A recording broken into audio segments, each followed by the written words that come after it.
Drinking alcohol, smoking, and drug use are harmful to health. The rain came down in sheets, a relentless roar that battered the roof of the old farmhouse, like static trapped inside my skull. I'd rented the place through Airbnb, chasing solitude after months of city noise and deadlines. The listing promised quirky architecture and period charm, tucked away in a forgotten corner of upstate New York, miles from the nearest neighbor. It sounded perfect, quiet, remote, a place to breathe. But as I sat in the dim glow of a single lamp, listening to the storm's assault, I couldn't shake the feeling that I wasn't as alone as I'd hoped. I'd arrived late the previous afternoon, the sky already bruised with clouds. The farmhouse was a sagging relic of the 19th century, its clapboard siding weathered to a dull gray, its windows rattling in their frames. Inside, the air smelled of old wood and something faintly sour, like damp earth. The furniture was mismatched, antique chairs with frayed upholstery, a warped coffee table, a brass bed frame that creaked under my weight. The host's instructions were taped to the fridge. Wi-Fi password, check. Well water, safe to drink. Don't leave food out. Mice. Nothing about the staircase. I noticed it that first night, climbing to the bedroom after a long drive. The stairs were narrow, steep, and creaky, the kind you'd expect in a house this old. I counted as I went up, a habit from childhood. 1, 2, 3, 13. 13 steps to the landing. It struck me as odd. Staircases usually have an even number, don't they? But I was too tired to dwell on it. I dragged my suitcase into the bedroom, a small room with slanted ceilings and a single window that overlooked the endless dark of the surrounding woods. Going back downstairs for a glass of water, I counted again. 1, 2, 3. 12. Only 12 steps. I froze on the bottom step, my hand gripping the banister.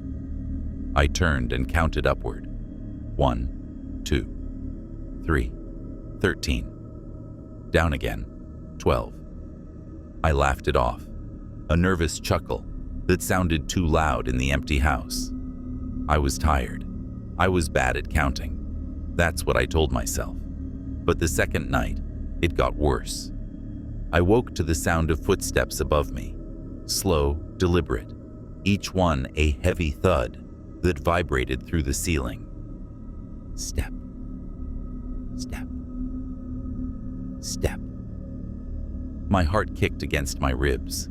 The floor plan, which I'd studied before booking, showed no attic, just the bedroom at the top of the stairs, where I lay. No crawl space, no hidden rooms, just me and the rain and this house. The footsteps continued, pacing in a steady rhythm, as if someone were walking in a tight circle directly above my bed. I lay still, eyes fixed on the ceiling, straining to make sense of it. Maybe it was the storm, branches scraping the roof, water pooling in some unseen gutter, but the sound was too precise, too human. Step, step, step. Then abruptly it stopped. The silence was worse. It pressed against my ears, thick and expectant, like the house was holding its breath. I didn't move. I couldn't. My body felt pinned to the mattress, my breath shallow and sharp. Then, from the shadows beside the bed, came a faint creak. Floorboards, shifting under weight. My eyes darted to the corner of the room, where the lamplight didn't quite reach. Nothing. Just the edge of the dresser, the curtains swaying slightly in the draft. But the air had changed. Colder, heavier, like someone had opened a freezer door. I fumbled for the lamp switch, my fingers clumsy with adrenaline. The light snapped on, flooding the room with a weak yellow glow. Empty. The room was empty. No one stood in the corner. No one lurked at the foot of the bed. just the rain, hammering the roof, and my own ragged breathing. I forced myself to get up. The floor was ice cold under my bare feet, the chill creeping up my legs. I grabbed my phone, its screen glowing 2:47 a.m., and crept to the door. The hallway was dark, the staircase a black slash leading down. I flicked on the hall light, wincing as it buzzed and flickered before settling. The stairs looked ordinary. Worn wood, uneven risers, a threadbare runner held down by brass rods. I counted as I descended, my voice barely a whisper. 1, 2, 3, 12. At the bottom, I turned and counted back up. 13. I stood there, heart pounding, staring at the steps. The discrepancy gnawed at me. I climbed again, slower this time, counting each step aloud. 1, 2, 3, 7, 8. The gap between the 7th and 8th steps was subtle, almost imperceptible, but it was there. A slight irregularity in the spacing, a shadow that seemed to pool unnaturally. I crouched, peering at the riser. It looked solid, no different from the others. But as I reached out to touch it, the air grew colder still, my breath visible in faint puffs. I yanked my hand back and stood, my legs trembling.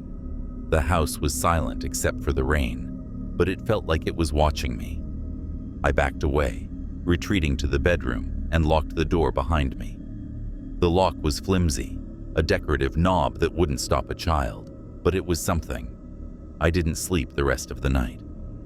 Morning brought no relief.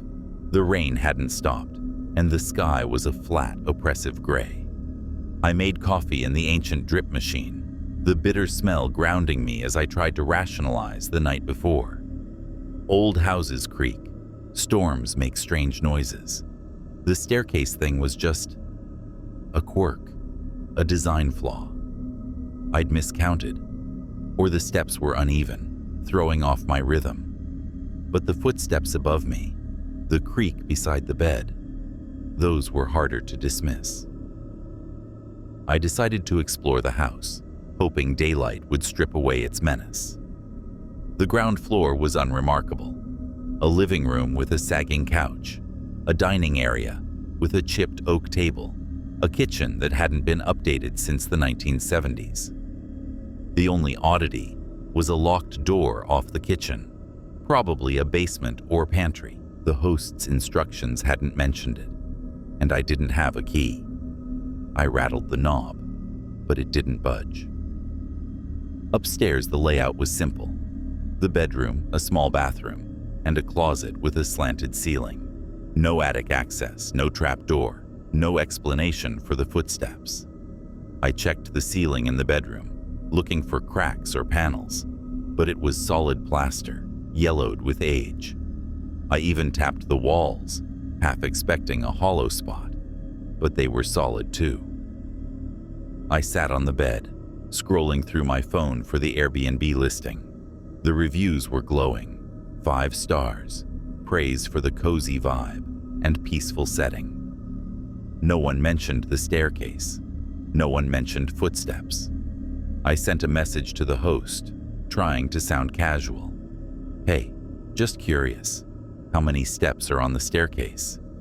I keep getting different counts going up and down. I didn't expect a reply right away, but I kept checking my phone as I unpacked my laptop and tried to work. I was a freelance editor, here to tackle a manuscript I'd been procrastinating on. But the words on the screen blurred, my focus shattered by the memory of that creak beside the bed. By noon, the host hadn't responded, and the rain showed no sign of letting up. I decided to count the steps again, this time with a flashlight from my car.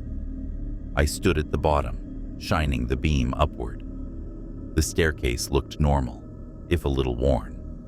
I climbed, counting aloud. 1, 2, 3, 7, 8, 13. At the top, I turned and counted down. 12.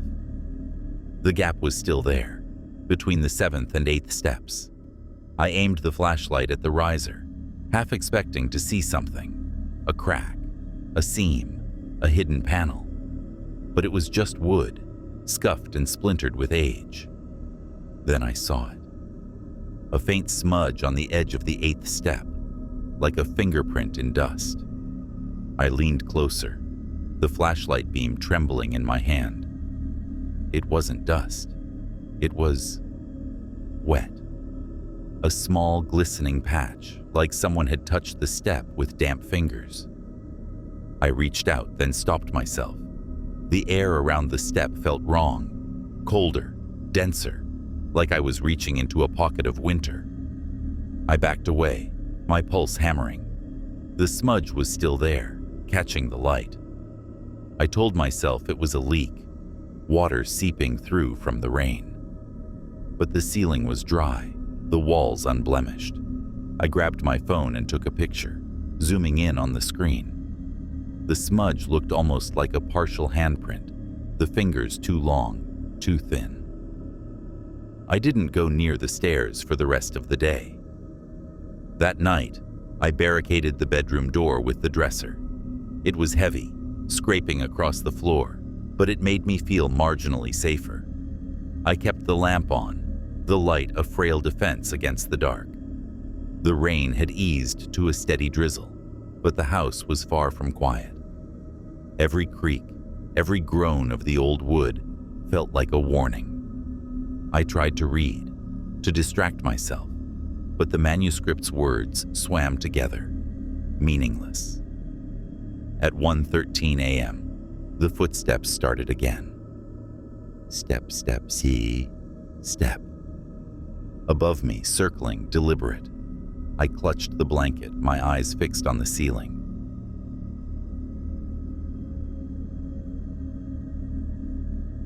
The sound was louder this time, heavier, like boots on hardwood. I wanted to scream, to demand who was there, but my voice was trapped in my throat. The footsteps stopped, and the silence was a blade, sharp and cold. Then from the hallway, a new sound. A soft, rhythmic tapping, like fingers drumming on the banister. Tap, tap, tap. It moved closer, pausing at the door. I stared at the knob, waiting for it to turn, but it didn't. Instead, the tapping resumed, slower now, descending the stairs. Tap, tap, tap. I counted each one, my breath hitching. 12. Then, impossibly, a 13th tap, fainter, as if it came from somewhere deeper in the house. I didn't sleep. I couldn't. The air was too cold, the room too small. I kept my phone in my hand, checking for a reply from the host. Nothing. I searched the Airbnb listing again, digging through the fine print, the house rules, the photos. One image caught my eye, a wide shot of the staircase, taken from the bottom. I zoomed in, counting the steps. 12. No 13th step, no gap, no smudge. But the photo was bright, staged for the listing, not taken in the dead of night, with rain clawing at the windows. I Googled the address, hoping for something. A history, a news article, anything to explain what was happening. The results were sparse, a real estate listing from a decade ago, describing the house as a fixer-upper with great bones. A local historical society page mentioned the area was settled in the 1800s, with farms dotting the landscape, but nothing specific to this house. I searched for haunted farmhouse upstate New York, but the results were generic ghost stories, nothing tied to this address. By dawn, I was exhausted, my eyes burning. I packed my bag, ready to leave, but the rain had turned the dirt road into a muddy quagmire. My car, a rental with questionable tires, wouldn't make it out until the storm passed. I was trapped. The third day was a blur of dread. I stayed downstairs, avoiding the staircase. I worked at the dining table, jumping at every creak, every gust of wind, The smudge on the 8th step was gone when I checked, but the air around it still felt wrong, like a bruise in the atmosphere. I kept the flashlight close, its weight reassuring in my hand. Around dusk, my phone pinged. A message from the host. "Sorry for the delay. The staircase has 12 steps. Old houses can be disorienting. Let me know if you need anything else." I stared at the message, my stomach twisting. 12 steps. They were sure of it. But I'd counted 13, again and again. I typed a reply, my fingers shaking. I keep counting 13 going up, 12 going down, and I've been hearing footsteps at night. Is there anything you can tell me about the house's history? I hit send and waited. The host didn't reply. That night, I couldn't avoid the stairs. I needed to sleep, to recharge for the drive out once the road was passable. I climbed slowly, counting aloud, my voice echoing in the empty house. 1, 2, 3, 7, 8, 13. At the top, I turned and counted down. 12. The gap was there, between the 7th and 8th steps, a shadow that seemed to pulse in the flashlight's beam. And then I saw it again. Not a smudge this time, but a shape. It was crouched in the gap, pressed against the riser like a spider clinging to a wall. Pale, too pale, with limbs that bent at wrong angles. Its fingers curled over the edge of the step, long and thin, glistening like they'd been dipped in water. Its head was tilted, as if listening, and though I couldn't see its face, I felt its attention, heavy and unblinking. I stumbled back, my heel catching on the landing. The thing didn't move, but its fingers twitched, scraping the wood. The sound was soft, deliberate, like nails on a chalkboard. I turned and ran into the bedroom, slamming the door and shoving the dresser against it.